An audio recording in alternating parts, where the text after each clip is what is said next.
Good day everyone! Today we are going to discuss about the parent-teacher conferences and how to plan and implement it. So the parent-teacher conference is the most common way teachers communicate with the parents about the students' progress. It is typically a face-to-face discussion through phone conferences and calls, and can also be used in online conferences because in our times today we have experienced or we are experiencing pandemic. So parent-teacher conferences may be initiated either by the teacher or the parent based on their purpose. And there are two types of parent-teacher conferences based on the purpose. And first is the group conferences. So now let us discuss. Group conferences are discussed or conducted in the beginning of the year to communicate first the school and class policies. So examples of school and class policies are classroom rules: always be kind, be respectful to all the times, raise your hand to speak, ask questions, listen carefully, help each other, and learn from the mistakes, and many more. And another example is school rules and regulations. Some of these are come to school every day in school uniform, attend the flag ceremony, always wear your ID, walk along the cemented pathway, keep off the grass, patronize the school canteen, fall in line when buying, refrain from shouting inside or outside the classroom, and don't litter, and many more. So if these school and class regulations do not meet by the students, there are some punishment for this. Like if it is minor offenses, like absenteeism, cutting classes, tardiness, failure to wear prescribed uniform, wearing cap inside the classroom, loitering. So those are the examples of minor offenses. Another is grave offenses. So these grave offenses are cheating and stealing, assaulting, smoking, vandalism, gambling, drinking, carrying dead weapons, extortion, and fighting. If these rules will be violated, then there will be a punishment for the students who do not obey these rules, like suspension and expulsion. Next is the class content. These are the informational materials that is required for participating or learning in a class. Example of this are assigned readings, video recordings, projects, exams, quizzes, performance tasks, and any other materials that are needed for learning, as well as the portfolio of the students. Next is the evaluation procedures. So the teacher may discuss here how to know the criteria in evaluating the success of the students, like the exams or the tests, surveys, and many more. Like methods used to collect evaluation information and methods used to analyze evaluation information. Another is when to conduct the evaluations, like quarterly or annually. Next is how to compute the grades, and also the basis for grading system or grading them. The examples of the evaluation procedures are tests or exams, participations like the attendance and the completion of their task. Next are the data collection, surveys, feedback from the teacher about their performances and also their grades, and the observation of the teacher on their performance. Next is the expectations. This is also conducted in the beginning of the school year. The expectations of the parents and the teachers on what are the things that will happen in the whole school year regarding the child, and the school programs and activities for their children. Next is the procedures for getting in touch with teachers. So the more parents and teachers share relevant information with each other about the student, the better, because they will be both equipped to help the students achieve academic. And some of the procedures to get in touch are: first, have a phone calls whenever there is something to be discussed about the child. Next is email. Email them or create a school website for them to visit. Another thing to consider is to have parent-teacher organization or school community councils. And another important procedure to get in touch is to have weekly or monthly folders of students' work sent home for parent review and comments. So those are the things that is included in the group conference. Then next is the individual conferences. An individual conference are conducted to discuss the individual student's achievement, progress, or difficulties. These include a list of areas about the student that needs to be discussed. The conference is an ideal time to discuss the strengths and weaknesses that is not communicated through the report card. Going to the parent-teacher conference provides the parent and the teacher the opportunity to work together as a team in order to help the child. And also, both of them have important things to share because the parent knows their child's personality, habits, and strengths, while on the other hand, the teacher has been trained professionally to teach, meet individual students' needs, control the classroom, and help the students succeed in the school. So parents and teachers need to work together to be able to help and support the child. Now, let us discuss about the checklist for conducting parent-teacher conferences. This is prepared and shared by Macmillan in 2017. First thing that is included in the checklist is to plan the conference in advance. Teachers should send personal letter to each parent to confirm the day, time, and place of the conference and inform them ahead of time.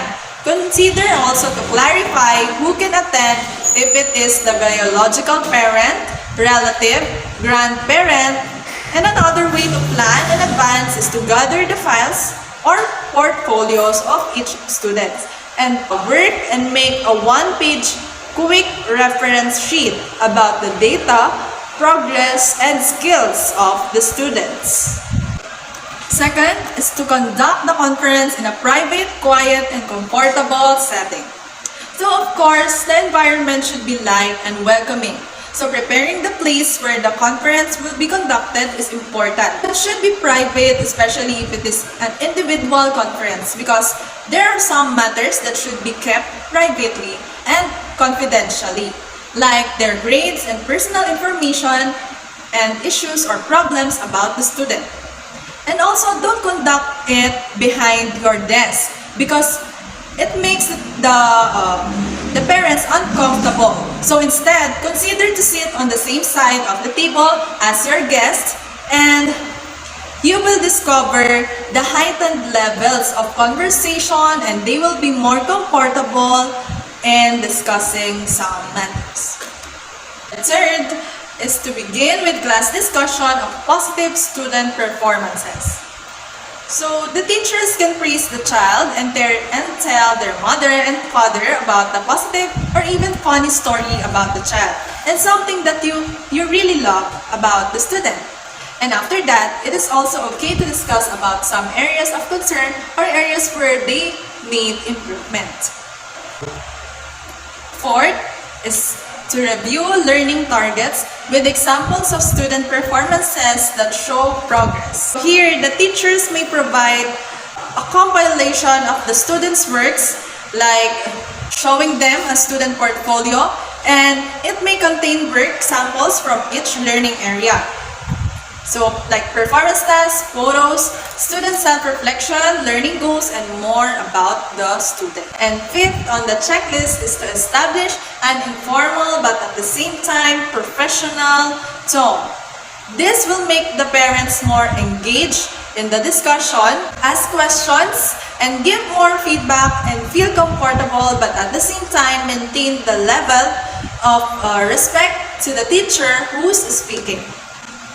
Next is to encourage parent participation in the conference. So the teacher may do this through encouraging parents and advising them to attend and see the reasons why it is important.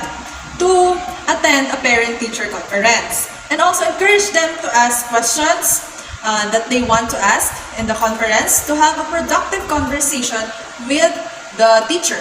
And also a good way of encouraging them is to give certificates or awards like most supportive and most active parent. Next is to be frank in reviewing the student's strengths. So it is very important for teachers to be direct to the point when discussing the strengths of the students. For the teachers to be able to know, and for the parents to be able to know what they should say to the student, and how to encourage them to maintain the areas or subject areas that the student excel, and improve the parts where needs to be improved. 7 is the basic language skills. These are listening, speaking, reading, and writing. It is very important to also discuss to the parents about the language skills of the students so that they will know if the child is being interested or attentive or easily distracted. So this is for the listening skills. Next is for the speaking skills. For the parents to know if the student is good in communication skills and able to express her thoughts with clarity and confidence. Next is for reading. It is also important for the parents to know if the child is able to comprehend what she had read and able to summarize and draw conclusions from the story. And lastly is writing. So these are the skills that the child had developed if the child is good at expression or expressing her feelings herself through writing. And number 9 is to avoid discussing other students and teachers. This can be applied for an individual conference because there are some informations that should be kept privately. And if a parent wants to have a consultation with other teachers, then she or he should schedule a meeting with that teacher. And next is to identify 2 or 3 areas to work in a plan of action. Example of areas to work on is when a child has difficulties in some subject areas like in mathematics or reading, then both the parents and the teacher may plan an action to help the child develop the skills that should be acquired. And lastly is to avoid bluffing and say only the true informations and facts about your students, and be a model of honesty and integrity to your student. So that's all for the checklist on how to prepare for a parent-teacher conference. Now, let us discuss the recommendations for effective parent-teacher conference. Indeed, parent-teacher conferences entail hard work. To be successful, it is also necessary to have preparations of the logistics as well as teachers for their face-to-face encounter with the parents. Ensure that the objective of the parent-teacher conference is met. So let us see the table of the recommendations for effective teacher conference. So there are 3 parts for the recommendations of effective parent-teacher conference. First is before the conference, then during and after. So now let us discuss about the number 1, which is encourage parents to review students' work at home and note concerns and questions and bring those to the conference. Is my child participating in class discussion and activities? And what can I do at home to help support her academic progress? So next is schedule times that are convenient for both working and non-working parents. We cannot expect that all of the time all parents have or available at the same time and at the same day. So it is important that before the conference is ask them about their schedule and what is their convenient time so that all of them or many of them will attend the conference. Next is to notify parents well ahead of scheduled conference times. Of course, it is very important to notify the parents ahead of time for the teachers to know what is the convenient schedule for them, if they are available, and also message them or send them some letter or invitation or even in emails and through phone call. Next is to print conference schedules and materials in multiple languages if necessary. We cannot expect that all parents is comfortable in only one language, like for example in English only. So it is also essential to consider to give them 2 copies of the materials that is needed, like in Tagalog or Filipino language and in English language, for them to really understand what will the teacher discuss in the conference. And number 5 is to provide staff development for new teachers on the purpose for conferences, preparation, and scheduling. It is also important for new teachers to be informed and be trained to really know what should be done or the materials and the proper preparations before the conference, and also the things or the matters that should be discussed during the conference and of course after the conference. And last is consider alternative locations such as church or community centers for parents' convenience. It's not only the school that is the only option for a parent-teacher conference, because the teachers may also consider to conduct it in the places that the parents are comfortable and convenient for them, especially if they request it to the teachers. So those are the things that is recommended to do before the conference. Now, let us proceed to the during the conference. So first is provide child and parent care refreshments and transportations if necessary. The teacher may provide some refreshments if it is necessary, like providing them some foods to eat while listening, or also consider to give them some financial assistance like in their transportation. Next is show multiple samples of students' work and discuss specific suggestions for improvement. So example of this multiple samples of students' work is the students' portfolio.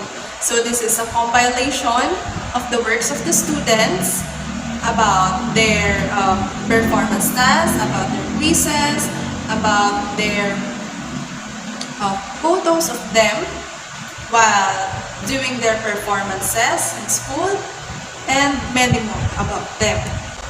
And through this, the teacher may give suggestions about the things that should be improved and the things that should be maintained, and the strengths and weaknesses for the parents to know what they should do to support their child. Next is active listening and avoid the use of educational jargon. For the parents, it is important to have an active listening during the conference to be able to understand what is the facilitator or the teacher is conveying or saying to them, and to also give feedback to what is being discussed, and also avoid the use of jargon. So this is for the teachers, because not all terms is is easily understood or understand by the parents, especially if it is an educational term that the teachers use. So consider to use some more simple terms that the parents will understand. Communicate expectations and describe how parents can help. So in this part, the teachers should encourage the parents to communicate their expectations to their child's academic performances, as well as their expectations to the school and the extracurricular activities, and also to the programs that their child must experience or join. Like for example, if the student shows interest in joining sports and academic competitions. Next is to develop a system for ongoing communication with each parent that recognizes parents as partners. So to develop a system of ongoing communication with parents, the teacher should make ways to keep in touch with each other. And some ways to keep in touch are to have contact to them through using technology like emails, phone calls, web page, and of course, we cannot expect that all parents have access to the technology. So providing the same information and different written formats is also important. Another is to provide resources and materials that the parents might use at home to strengthen students' skills. So example of this is by helping their child to practice critical thinking. Example is the teacher can give a bookmark with some questions to ask their child about the story that they read. You can also give them list of applications and websites that the kids can use at home, and also to practice the skills that they learn at school. The teacher can also advise the parents to help the children practice alphabet and help them with spelling words as well as in math problems or math facts. Now that we are done discussing the things that should be done during the conference, let us proceed to the after the conference. So first of that is to provide parents with a telephone number and schedule of specific times so that they may call you with concerns. And here, to be able to make parents know what's going on with their child and to keep families informed about class projects and homeworks, students' accomplishments, and any problems or concerns that may arise, it is very important to provide the parents your number and any form of communication to the teacher. Second, follow up any questions or concerns raised during the conference. So here you can have a notebook near you where you can write the questions that the parents ask you, or when you need to follow up some issues after the conference, you can put it on the notebook. On that way, when the conference is finished, you have one place that has all of the questions that you need to follow up with the parents. Next is plan a time to meet again if necessary. So there should be plans to meet if necessary, if there are some matters to be discussed or about the child. Fourth, to encourage the parents to discuss the conference with their child. So for this, the parents must talk about the conference with their child and emphasize the positive points and be direct about the problems that were discussed. And if the parent and teacher create an action plan, then they should explain it to the child and make sure that the child understands the action plan that is created. And the fifth is to ask parents for the written evaluation of the conference and encourage them to make suggestions.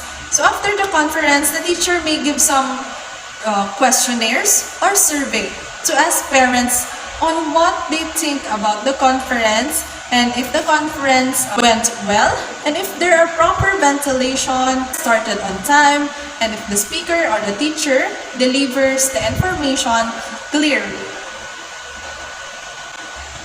And lastly, debrief with the colleagues to look for ways to improve future conferences. So there's always a room for improvement.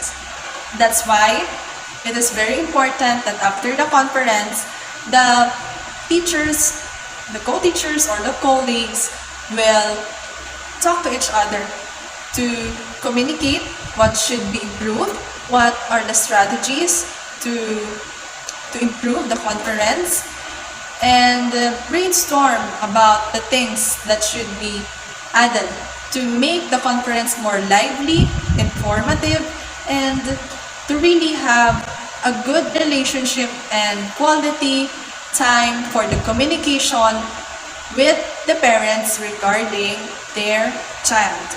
So that's the end of the discussion. Thank you so much and God bless.